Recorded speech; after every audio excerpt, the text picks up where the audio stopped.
The number you have dialed is not in service at this time.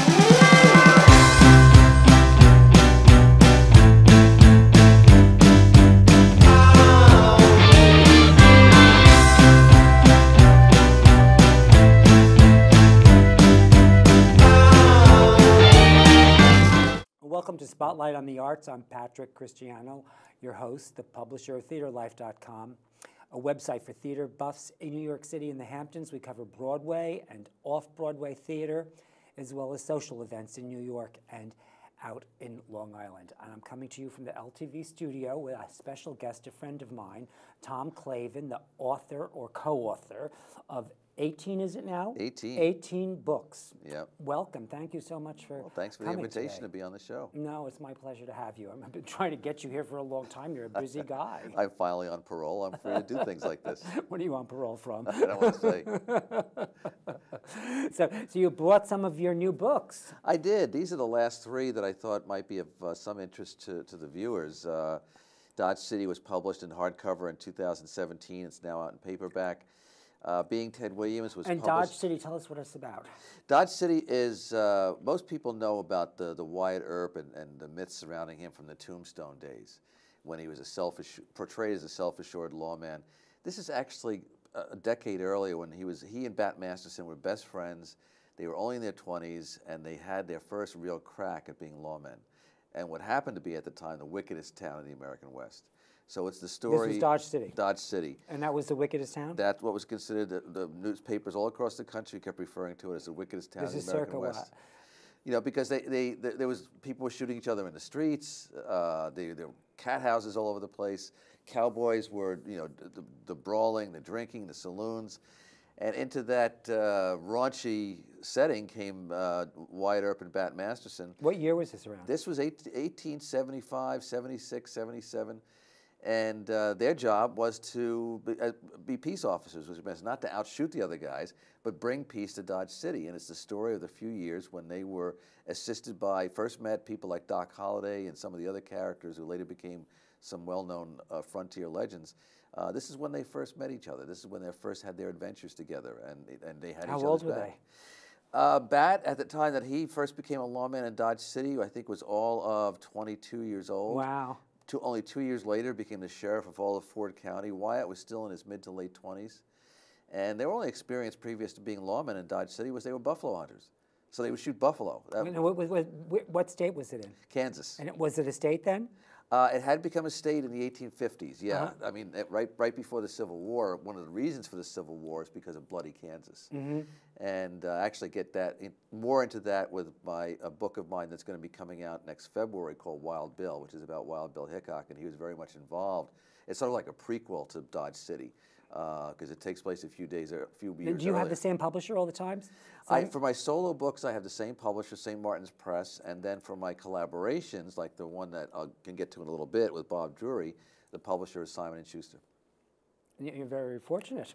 I am fortunate, but at the same time, I remember when Dodge City hit the best, when it first came out last year and hit the bestseller list, and somebody, an acquaintance of mine, I ran into on the street, and he said, it must feel good to be an overnight sensation. I said, it does, but that night was 30 years long.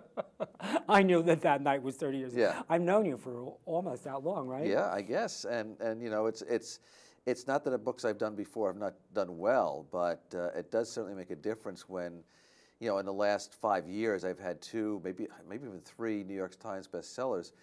But that, would I have liked that to happen, my first book out? Sure, life would have been a lot easier, I think, certainly financially. But at the same time, when it happened, it's not like you get carried away with it and say, well, I'm a New York Times best-selling author, I'm just going to preen. Do you think if you had more success early on, it might have stymied some of your creativity? I think it would have made me less ambitious. That's what I meant. Yeah. So I mean, it might have been easier on my family life in that I could have provided more for my family, especially for my children. But I think also one of the things that happened is the ambition that I had didn't peter out when I'm only in my 30s or 40s. It's still there. And I think it's because there was many, many years of striving. So it's almost a benefit in a way. You could look at it that way. I wouldn't have minded a bigger bank account 25 years ago. But when you look at the longevity that it created and how much you've done, I mean, because I had no idea you did 18 books already. Yeah, I was still stuck on 16. And you know, the fortunate thing is that I don't have to struggle. I mean, I should knock wood on this, but I don't have to struggle to try and get the next project going. I have 2 publishers. I have agents who are very, very committed to, and I think are great people. And so it's not like I have to keep struggling and say, well, this idea failed, I'll try this idea. No, that failed, gosh, I got to try another one. Thankfully, I know from experience what I think will work and what publishers are looking for and what an audience is looking for. You're very clever. Clever, and also I'm not smart too. You know, every so often I'll do something that's sort of like the equivalent of an actor who is doing well at the box office, but will make it the occasional independent movie. Yeah. You know, even Bruce Willis has done stuff like that. I mean, an example is being Ted Williams. This is not a book that's going to make me much money, and it might make me a few dollars, but it was more of an independent film kind of thing because of my friendship with the broadcaster Dick Enberg. And how do you know Dick? I knew Dick because for a number of years I used to spend a good part of Januaries in San Diego where Dick lived, and in the last, I mean, he was an international broadcaster for so much of his career, but his last 5 years of his career, he was broadcasting San Diego Padres games. Oh, how cool. And he and his wife lived in La Jolla, so whenever I would go out in January to San Diego, Dick and I would get together. He's a lovely, lovely guy. One of the few people you meet is what you see is what you get. Very genuine guy. And one time over dinner, he said he's got this idea that he's really passionate about doing a book about Ted Williams and his friendship with Ted Williams and his baseball idol worship of Ted Williams. And would I do it? I didn't think I had time for it. I knew there wasn't going to be any money in it. But Dick sort of talked me into it, and I found working with him was a joy. I mean, unfortunately, you know, literally the day we finished the book and sent it to a publisher, Dick died. Oh, wow. So Oh my God, the book he just suddenly had a massive heart attack and died. And so the book came out. I mean, it's sad, but it's almost cool that you served a mission for him and helped him do it. And like, I mean, the fact that there was an urgency to it at the same time that if you hadn't said yes, it might not have happened. I mean, that's a good point because, I mean, I know that in Dick, I mean, he did not, there was no indication he was ill. I mean, this just suddenly happened a month before his 83rd birthday. He had a really good life, but to know that in the last 6 to 8 months of his life that he was working on a project that he was very passionate about and he enjoyed and a subject that he cared very much about just made those last months, you know, so much the better. And for his family too. I mean, his youngest son, who I've gotten to be friends with, is Ted Edberg, who's named after Ted Williams. And in fact, next week, Ted and I are going to rendezvous in Boston where we're giving a talk at Fenway Park about Ted Williams. Oh, how cool. It's a really heartwarming story. It is. Ted Williams is an amazing character. I mean, most people know him as a great Hall of Fame hitter, which he was, but he was also a very remarkable person, and some of the stories that this book tells are the ones that he were not told during his lifetime. He was a big champion of black ball players. He was totally devoted to children, especially if they were sick. He donated endless hours of his time to children's charities, raised millions and millions of dollars. Did you know any of this stuff beforehand, before Dick kind of the last two you things I mentioned, I did not know. So he kind of, so Dick opened that door for me, and working on this book made me have an appreciation for Ted Williams that I otherwise would not have had. How cool, that was really wonderful. He had his rough edges too. I mean, he was, Ted Williams spoke in exclamation points, and he was totally honest, and he was opinionated, and you never had to guess where Ted Williams stood. I like people like that. That could rub some of the people the wrong way because he was kind of brash. But on the other hand, if you were good with that, if you wanted somebody who was what you see is what you get, like Dick Enberg was, although in a more subtle way, I do. Then that was Ted Williams. Yeah. How about you? Me, I'm less confrontational and I'm less sure of myself. But you like it in other people. I do. I never met Ted Williams, but through Dick Enberg, I sort of met Ted Williams, and I got a big appreciation for him. Yeah. Now, this Valley Forge. This is your latest. What do we call this? Yeah, it's my latest collaboration with Bob Drury, Valley Forge, and what I'm showing here. This book is being published by Simon & Schuster on October 2nd, and I don't have the hardcover there because it literally has not come off the printing press yet. So what I have here is called an advanced review copy, an ARC. And what a publisher does is they will print a couple of hundred of these, 3 or 4 months before the pub date, because they want to get this out to book reviewers, magazines with long lead time, some of the major broadcasting entities that have a long line of things they're trying to get to, so that they can go through the review process, and if they're going to do a feature, they're going to do a review, it can coincide with the actual pub date. So, no, but the hard copy will look exactly like this. This is the same cover, everything will be the same, except it won't have the decal on there that says advanced review copy. But otherwise, it will be the same, and it'll be a hardcover edition, and it comes out October 2nd. And the advance response to what's been sent out by Simon & Schuster and their publicity department, and also the PR firm they have actually hired, paid real money to hire an outside firm to expand their activities. Do you always get a PR firm to? Very rare. So that's what it's very rare. So, what's Valley Forge about, and why is it getting such attention? Well, like that? I think it's because most people, there's name recognition for Valley Forge, and the social studies image of Valley Forge is of 6 months of guys freezing in the snow, and that's the whole story. And the story is so much bigger and so much more extensive and so much more detailed than that. Yes, there were 6 months where the American Army went into this Valley Forge encampment over the winter, harsh conditions, disease, malnourishment, everything else. Out of the 12,000 troops that George Washington brought in, 2,000 died. Wow. It was the highest mortality rate of any battle in the Revolutionary War. And they never should have survived it. They were literally starving and naked, a lot of these guys, in the snow. But they not only survived it, but when they emerged, the British attacked, and it was the first really, really major victory for the American Continental Army, because they, there was a saying, whatever doesn't kill me makes me stronger. Yes, that's true. That's what happened to the American Army. So there's that whole story going on there.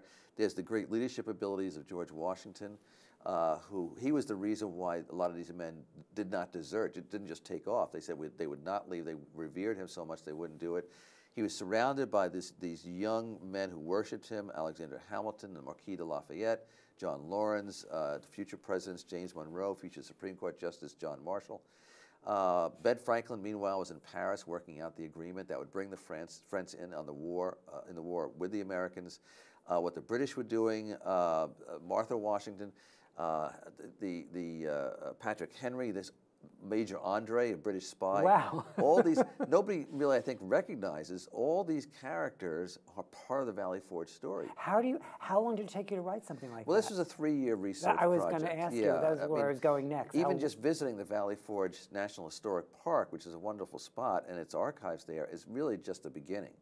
There's the Library of Congress, there's the huge library of George Washington material at Mount Vernon, National Archives. There's all these repositories, and even going to archives in France, because did you do that too? I didn't personally go to France. Thankfully, so much is digitized now. The National Archives equivalent that France has. That I could read the original letters, all digitized, thankfully. That's on file there of the Marquis de Lafayette, because he was a big letter writer. He worshipped George Washington. He was in the snow right next to George Washington during the Valley Forge encampment. He was a 20-year-old major general in the Army.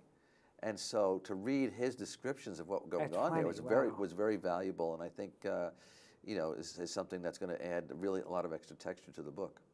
Oh, it's fascinating, absolutely fascinating. Let's hope people think so when the book comes out. I was going to go back to Dodge City because it's being considered for possible film treatment, but did you say Valley Forge it may be too? Or I hope so. So let's go back to Dodge City and then come back to Valley Forge, because we'll talk about, because you have a few books that are actually being that are being developed, and this is the kind of thing where you have, at least in my case, fortunately, I have 2 different screen agents, people who go out there and try and sell screen rights. And so, in the case of Dodge City, that option for the book was optioned by Amblin, which most people know is Steven Spielberg. And then cool. Most people don't know that. Oh, really? You have to be an insider to know that. Amblin Entertainment we're educated. is founded by Steven Spielberg. And he and his people passed about for screenwriters to adapt the book. And it's funny, the 2 guys they hired are the 2 guys who, among their credits, they just finished writing the brand new Star Trek movie that's going into production with Chris Pine and Chris Helmsworth. So they're thinking big. Yeah.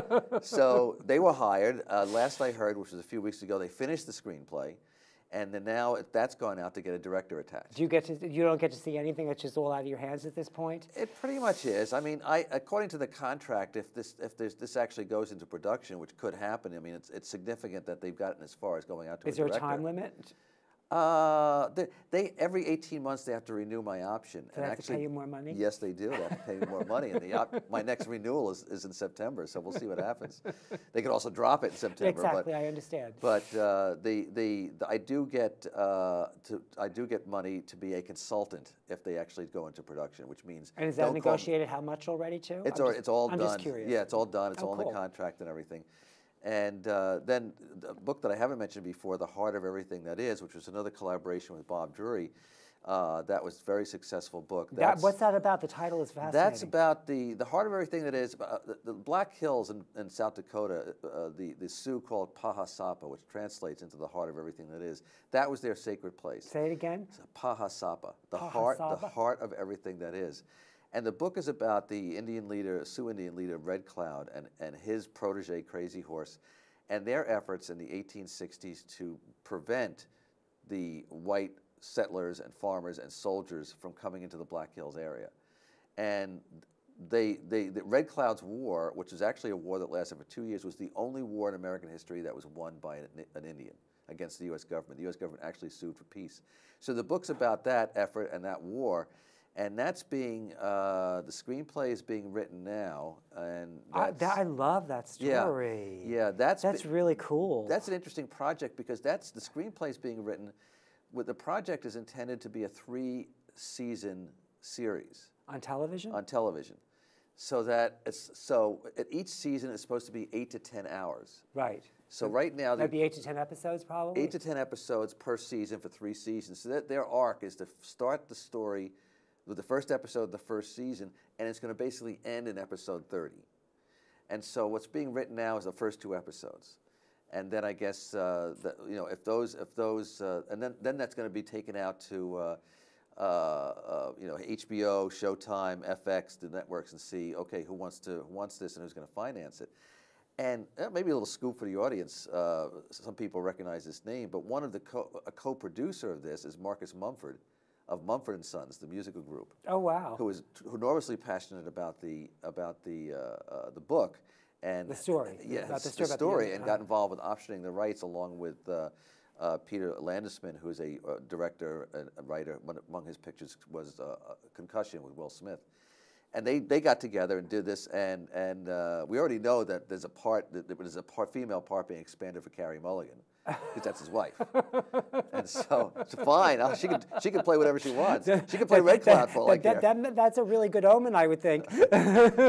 So we'll wait to see until that's I think sometime this fall. And then the other book that is being worked on right now is called Last Men Out, and that book is about the story of when we. No, when did real quickly? When did you write the Heart of Everything? That was published in 2013. And what about Last Men Out? Now? Last Men Out came out in 2011, and they've subsequently come out in paperback too. So when did someone option it? That's interesting. The original option for The Heart of Everything That Is was by Ridley Scott. Not long after the book came out. But then he couldn't work out something with the screenwriter to get the kind of thing he wanted. So he when the option lapsed, that's when Peter and Marcus stepped in and said, "We want it, and this is what we're going to do with it." But they've already delivered on a screenplay, right? They're doing the first 2 hours, and they're going to take it out to there. And then Last Man Out actually was originally optioned not long after it came out, and it was going to be a National Geographic series. And basically, the story is that when we left Saigon in April 1975. Well, tell them what Last Man Out is about. That's right? what I'm saying. When we left Saigon in 1975, we inadvertently left 11 Marines stuck up on the roof of the American Embassy as 150,000 North Vietnamese were entering the city. And it's their story, those last 48 hours, and April 29th and 30th of that, what happens. That is an utterly fascinating story. Most people, nobody knows it, that we left 11 Marines behind. And are they still alive? What happened to them? Well, that's what the book's about.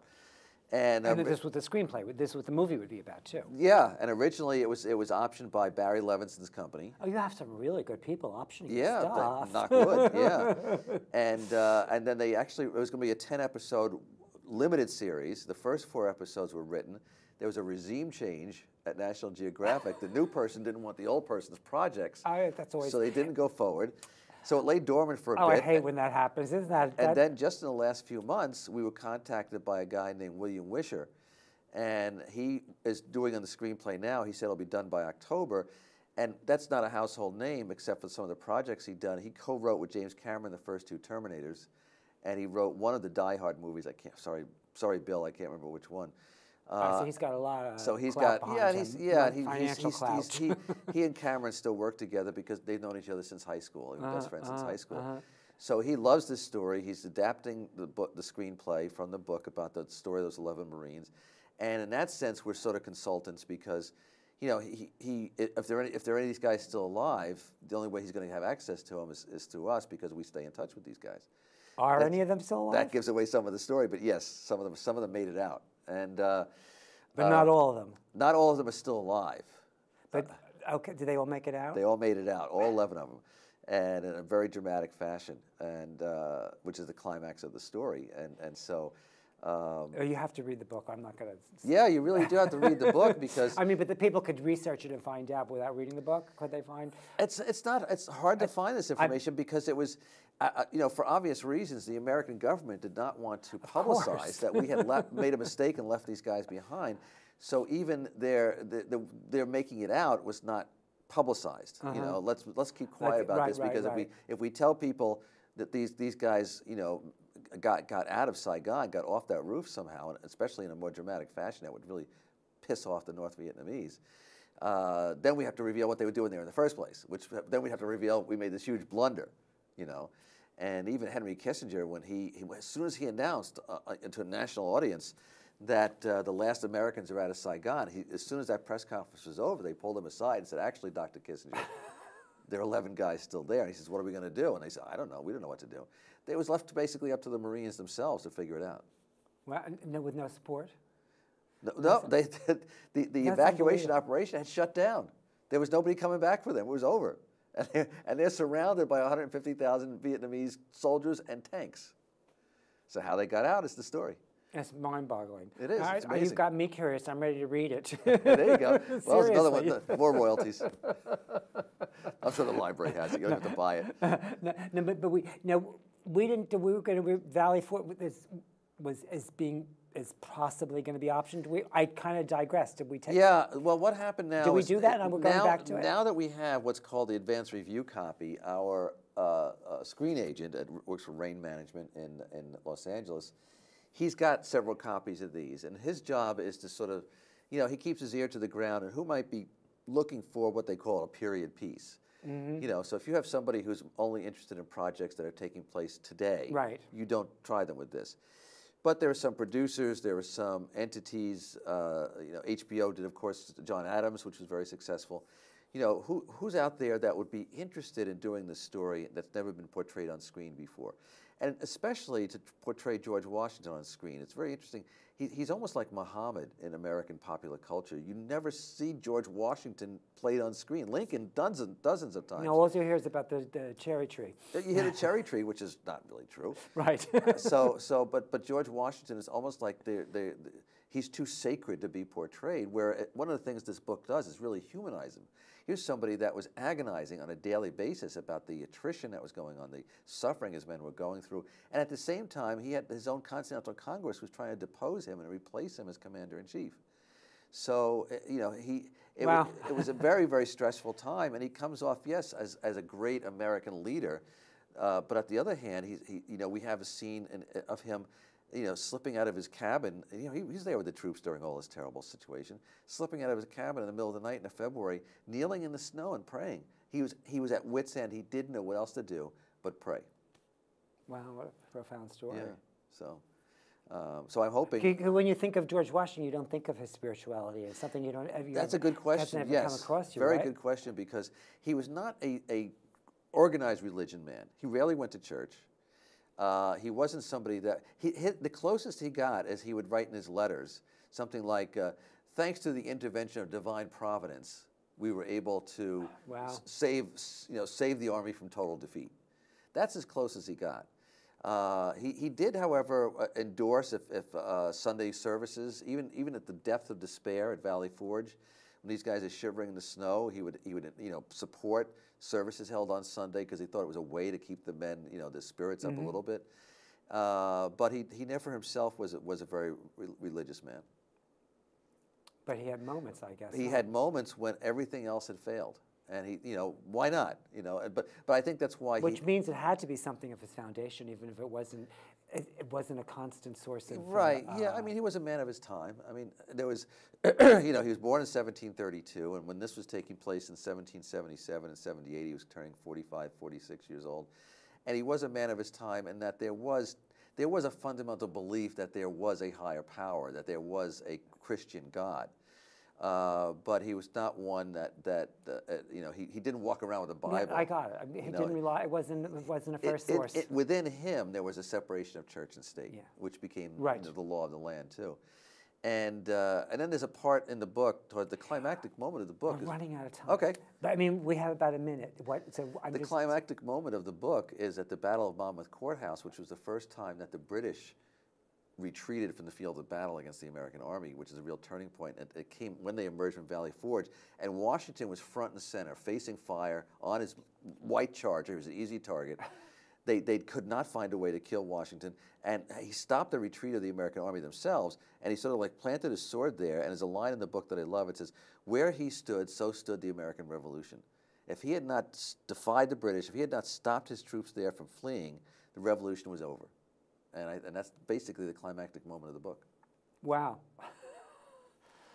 You have some really fabulous things going on. A lot of books that I would like to read, and good luck. I hope all these projects come around and turn into movies, because I'll be the first one to be in line. Posted later in the year. Yeah, and we can do a follow-up on a movie when it's being made. We'll see what happens. Especially when you're a consultant on. I know.